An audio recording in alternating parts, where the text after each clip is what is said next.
Ô, Val, eu queria que você nos desse aí, né? Eu não tenho aqui uma matéria específica, né? Eu já achei, tentei procurar matérias minimamente boas, né? Ou aceitáveis para ler aqui, não achei nenhuma aceitável para ler aqui, né? Sobre essa ida do Silvinei à CPMI. Então eu queria te perguntar, né? Diretamente, Val, você que está acompanhando a CPMI, né?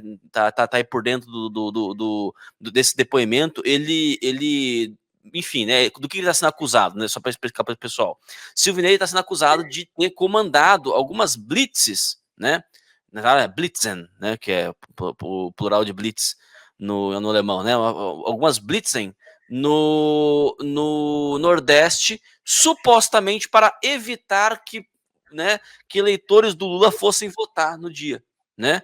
E ele disse o seguinte, meus amigos, primeiro, né, não há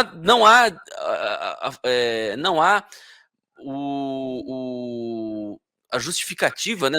Não há indício de que nenhum brasileiro deixou de votar por causa de blitz. Né? Cadê o estudo mostrando isso? Cadê os depoimentos de gente que deixou de votar, que ficou presa lá e não conseguiu votar por causa de blitz? Né? Cadê? Não existe isso. E segundo, né? No O Tempo, né, naquele site O Tempo, achei até gozado, né? Assim, mas não dá para você fazer articulação com a PRF inteira, é impossível você articular com toda a PRF para poder fazer algo dessa natureza. Aí o Tempo tentou lacrar em cima do cara, assim, mas não é disso que ele está sendo acusado. Ele está sendo acusado de fazer uma coisa específica, localizada. Assim, mas, meus amigos, mas uma coisa específica localizada não teria efeito prático na eleição. Você consegue parar o quê? 2, 3 ônibus no dia? Se fosse parar, né? Se fosse parar, isso ia tirar o quê? Uns 150 votos do Lula? Entendeu? É óbvio que isso não ia vir. Se fosse uma eleição municipal, né? Uma eleição para vereador, né? Aí tudo bem, a gente até entende, né? Que isso poderia afetar no final, quando uma cidadezinha pequena, né? Isso poderia afetar o número geral, o cômputo final. Entendeu? Mas uma eleição nacional, majoritária, como de presidente, é claro que isso não acarretaria efeito político e, portanto, não deveria ser, né, ocupar espaço de uma tribuna política que é a CPMI. Se fosse o caso, uma corregedoria, né? Se fosse uma Claro. ação penal, se fosse o caso, porque de fato, né? Se ele de fato o fez, ele agrediu o direito, né? De ali um punhado de pessoas, né? Que não pôde ir lá votar por causa dele, se for o caso, né? Se for o caso, mas não é uma ação política, não é uma ação que demanda, né? Esforço político de esclarecimento. Mas no final das contas, né, Val, a gente percebe o seguinte: é um esforço de criar narrativa, criar factoide. Né? E eu vou voltar a bater naquela tecla, depois eu quero te ouvir sobre isso, Valério. Mas eu vou bater naquela tecla. A esquerda está perdidinha, porque ela claramente não está conseguindo criar uma narrativa sólida, né? Então você, o cara não deixou 2 ônibus passar. Você, sabe, você, esse esforço de ficar com lupa, né? Olhando pelo em ovo, achando crime político em tudo, achando golpe em tudo. Entendeu? É o desespero. A esquerda, ela precisa urgentemente de uma oposição golpista para chamar de sua.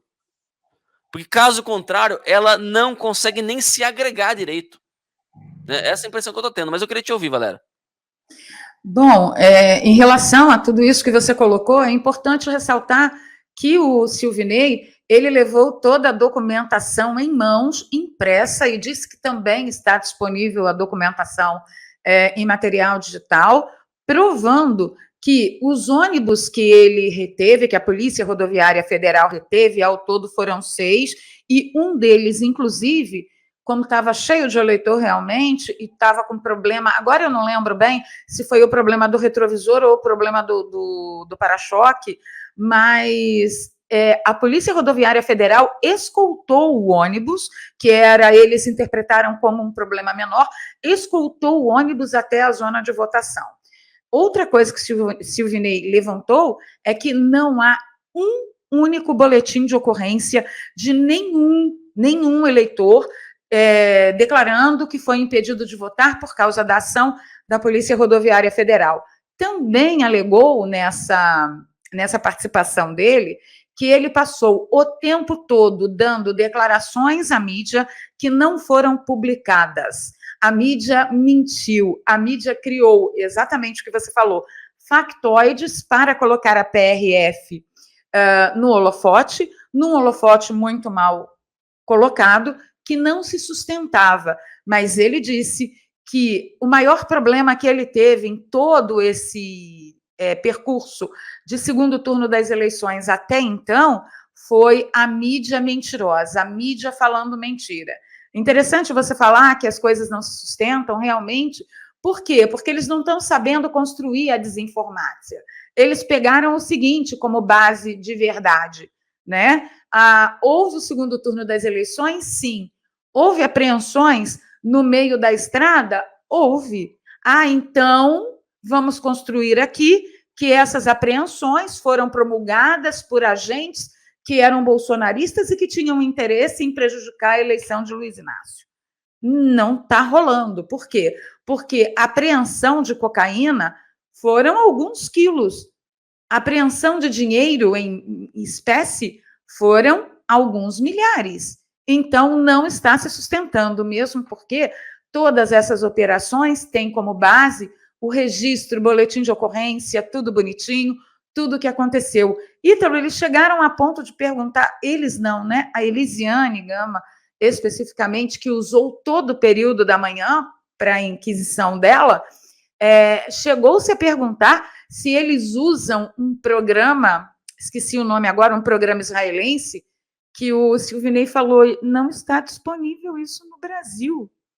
Acho que é Pegasus. Mas vocês usam. Senadora, não está disponível no Brasil. Então, assim, foram cavucar problemas que ele teve em 1999, que a senadora não sabia se era civil, penal, administrativo. Olha, está uma vergonha. Então, você tem toda a razão quando você fala que eles precisam desesperadamente de uma oposição golpista e eles precisam desesperadamente encontrar uma base de verdade que leve, pelo menos, a população a acreditar que tem alguma verdade ali, porque toda a base de verdade que eles estão tentando estabelecer está caindo por terra. Basta, não precisa nem ser muito profunda a lupa, não. Uma lupa superficial sobre os acontecimentos, a timeline, a ordem que aconteceram, já mostra absurdamente que nada do que eles acusaram não se sustenta. E a gente tem aí, né, de novo, a participação ativa, cruel, covarde, irresponsável da mídia mainstream, mentindo como se não houvesse amanhã, enganando a população num processo tão importante quanto a democracia. Ítalo. Perfeito. Tem um comentário aqui do Roberto, né, sobre uma reação que eu falei, né? Nunca vi a esquerda perdidinha, nunca. Eles sempre dão a volta por cima da gente. Roberto, tem duas questões aqui que eu queria levantar. Primeiro, é evidente que a esquerda não está perdida de modo geral. Ela só está perdida, na minha análise, ela está perdida especificamente neste campo. Né, no campo da narrativa, não está conseguindo criar uma narrativa que engaje a população como um todo. Né? Nem a grande militância da esquerda, né? Nem a massa de idiotas úteis estão conseguindo ser engajados através das narrativas a narrativa da esquerda. Né? Então, você veja, o Lula faz live e tem 5 mil pessoas ao vivo. 5 mil pessoas ao vivo, né? Que significa o seguinte, as pessoas elas não estão desesperadas com a ameaça golpista da extrema-direita o suficiente a ponto de ficarem ali, né, engajadas nem na live do Lula, em que ele está falando sobre o assunto, entendeu? Então, assim, esse é o ponto. Esse é o ponto. As pessoas eles não estão conseguindo desesperar as pessoas. As pessoas elas não estão desesperadas o suficiente, engajadas o suficiente na narrativa que eles estão promovendo. Então, é nesse sentido específico que ela está perdida. Em outros sentidos, ela está muito avançada em relação à direita. muito avançada, né? Então, em Mesmo relação porque a ela domínio detém o institucional, poder do Estado, né? exatamente. Então, em relação a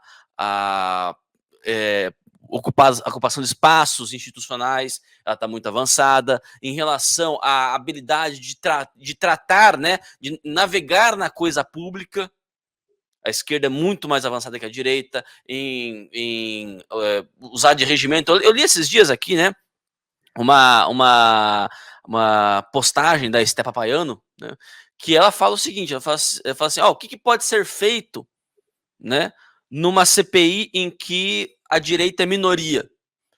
É só você pegar o exemplo do que fazem Samia Bonfim e Gleisi Hoffmann na CPMI do MST, onde a esquerda é minoria.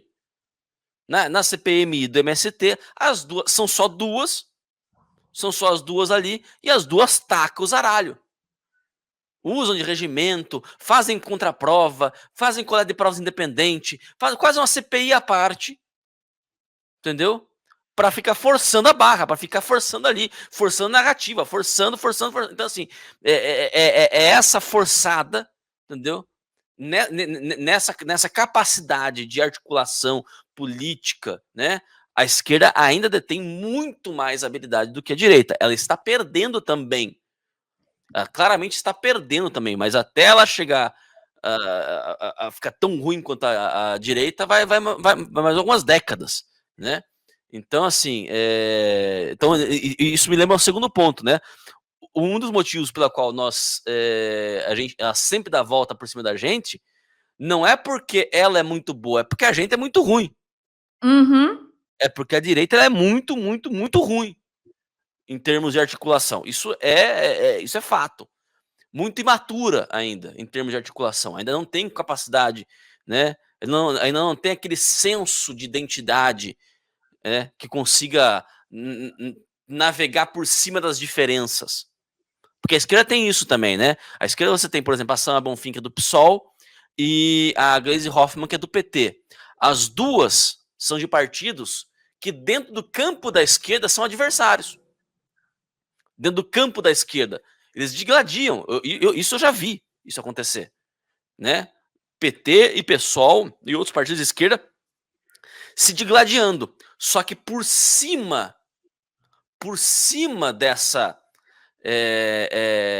dessas diferenças, existe uma identidade compartilhada, que é a identidade de ser de esquerda.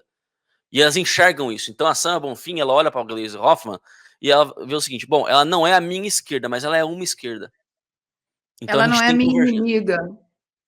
Não, ela pode até ser inimiga eventualmente, né? Não, não, não, não. Adversário. Eu quis dizer, no âmbito de conquista, Sim. estabelecimento de regime, ela não é minha inimiga, ela é minha aliada. Uhum. Ela na representatividade da ideologia. Exato. Então, assim, ali existe uma esquerda. Não é exatamente a minha esquerda, mas existe uma esquerda. Então, a Samia pensa assim, a Gleisi também pensa assim em relação à Samia. Em relação à Samia Bonfim. Então, ali não existe, não tem.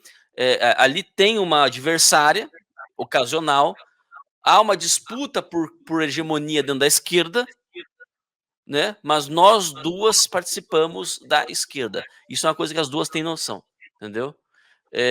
O Roberto diz o seguinte, ó, eu também acompanho a política de Portugal e é igual. Quando algum esquerdista rouba ou faz besteira, a mídia dá 1000 voltas e todo mundo fica tonto e aí esquece o assunto até aparecer outro como sempre. É exatamente isso. É exatamente isso. Esse é o modus operandi no geral, entendeu? Isso chama-se Operação Abafa, né? Chama-se Operação Abafa. Então, você sai uma notícia na mídia, né? Sai uma informação, a mídia não pode deixar de noticiar, porque também tem outros compromissos, né? Mas ela noticia, mas noticia um monte de coisa em cima. Tá botando um monte de coisa em cima. Abafa, né? Abafa. O João Bosco, só que nenhuma dessas esquerdas cumprem pautas da direita, diferente da direita. Sim, de fato, né? De fato. Não, mas aí que tá, o João Bosco. Aí eu vou discordar de você no seguinte. nenhuma pauta ela tem o carimbo de ser de direita e ser de esquerda. Ela vai depender da circunstância. Ela vai depender da circunstância. Por exemplo, Stalin foi contra o aborto durante uma época. Ele foi contra o aborto na União Soviética. Por quê? Porque aquilo ali, naquele momento, era uma pauta era uma pauta interessante para os comunistas da União Soviética. Entendeu? O que vai diferenciar a esquerda da direita é o que melhor dizendo, o que vai diferenciar os revolucionários dos conservadores é que os conservadores eles se apegam a princípios imutáveis, enquanto os revolucionários eles vão pela conveniência do momento. Então nenhuma pauta é de esquerda, toda pauta ela está de esquerda. A pauta LGBT ela é uma pauta de esquerda? A pergunta para o Fidel Castro se é uma pergunta. Não, agora não dá para perguntar, tem que ir para o inferno para perguntar, né? Mas pergunta para um cubano, né, linha dura, se a pauta LGBT é uma pauta de esquerda. Vai falar assim, não. A pauta LGBT é uma degeneração burguesa. Mas que a gente está aproveitando essa degeneração burguesa para poder enfraquecer o país inimigo. Mas aqui em Cuba não tem essa porcaria, não. É só perguntar para o PCO por que eles defendem civil armado. Exato, exatamente. O PCO defende uma pauta que é uma pauta, entre muitas aspas, de direita. Uhum. Que é a pauta da liberação das armas. Entendeu? A legalização do porte de arma. É uma pauta de direita que o PCO defende. Mas o PCO defende dentro de uma lógica, de uma ótica, entendeu? Revolucionária. Exatamente. Entendeu? Do Então, operário ter armas para depor governos e poderes através da Revolução Armada.